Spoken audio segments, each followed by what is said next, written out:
Hello hi నమస్తే అండి. ఈరోజు మా లంచ్లోకి చిక్కుడుకాయ టమాటా కర్రీ చేశానండి.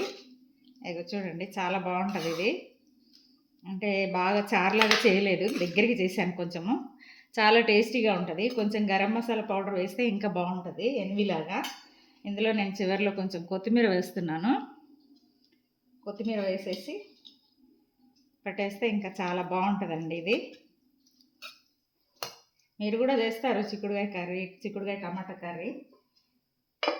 ఈరోజు నా వంట అయిపోయింది, రైస్ కూడా పెట్టేశాను. ఇంకా మా బాబుకి బాక్స్ పెట్టాలండి. లంచ్ తీసుకెళ్ళలేదు, నేను మా బాబుకి బాక్స్ పెట్టాలి. ఇంకా కారపొడి కూడా చేశాను. చూడండి, వెల్లిపాయ కారం ఇది చాలా బాగుంటుంది. అన్నిట్లోకి కాంబినేషన్కి చాలా బాగుంటుంది ఇది. ఈ వీడియో మీకు నచ్చినట్లయితే లైక్ చేయండి, సబ్స్క్రైబ్ చేసుకోండి, నన్ను సపోర్ట్ చేయండి. కొత్తగా చూసే వాళ్ళు ఎవరైనా ఉంటే please like and subscribe. Thank you.